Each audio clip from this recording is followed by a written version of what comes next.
You and I have known each other for a little over 15 minutes, Mr. Comey, and we've laughed on 3 or 4 occasions, as it's a sort of sign of human communication. Explain, you noticed that with Donald Trump. I don't think you ever saw him laugh, is that right? I never saw him laugh, and I had a dinner alone with him for about an hour and a half. So no attempt at the chit-chat we did when we walked into the studio together? No attempt at any of that? Not that sort of relating on a human level? No, he talks nearly the entire time, and it's about him telling you how great he is and seeking your affirmation, but there's no humor, which is deeply concerning in a leader. You've got to have humor in a leader, just to get through. Sure, and to create an environment where people will relax, connect to you, and tell you the truth. That Russian incident, he comes back to it time and time again, and then gives you the most extraordinary reason why it couldn't possibly be true, which is like he likes to wash his hands a lot, right? Right, he called me. You talk about out-of-body experience. You're sitting there. You've got the most powerful man in the world saying, it can't be me, because those girls wouldn't do that because I like to wash my hands. Yeah, he described himself as a germaphobe. Again, I was not interested in this incident other than making sure he knew that it was out there, and if there was any event, if it were true, if there was any effort to coerce him, one of the things we at the FBI do is make sure the person who might be coerced knows that we know about it, and that makes it harder to be influenced. And after that meeting, he called me, and I stood at the window at the Justice Department on the phone, and he said, another reason you know it's not true, I'm a germaphobe. I would never let people do that to each other around me. And I didn't respond by saying, I think it's a big room. Coming back to your role at the FBI, how do US agencies view the Islamist threat in the UK?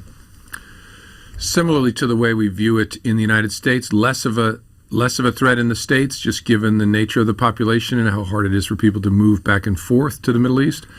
The Islamic State, so-called, has been largely crushed, but that poisonous propaganda, that notion that we need to kill in order to serve our God, remains.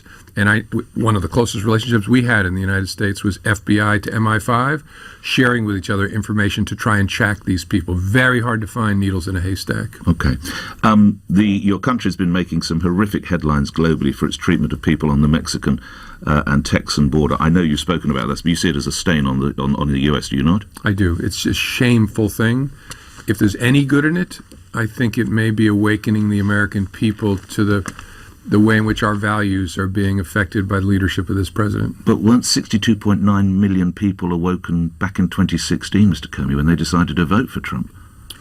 Well, I'm not sure they were awoken to the danger to the... How do you win, then? If he is this strange character who can't laugh, who has strange tendencies, how did 63 million people get duped? Oh, first of all, because of the choices that the American political system offered them between, as I said earlier, the two least trusted people ever to run for office against each other. And he touched something. He has many talents, and one of them is to feel and touch and communicate about some of the pain in our country, from loss of jobs to globalization, problems with opioid, people who feel left behind and ignored by the political system. He touched something real. And I hope whoever's running against him in 2 years or so understands that's a real thing in America. In an interview with The Guardian, you talk about America having had some low points before. In the 20s, 1/3 of the Congress were members of the Ku Klux Klan. Joe McCarthy reigned in the US from 1950 to 1954. Are you saying America's at that level now? I think it's very similar. We are in a period of reaction and pain and retrenchment, and we're led by someone who exploits that at the expense of the center of America, which is our values. The good news is we always get back on track. I live in a wonderful, diverse country that's often messy and bumpy. We make great progress. We retrench. We then make great progress. We will be okay.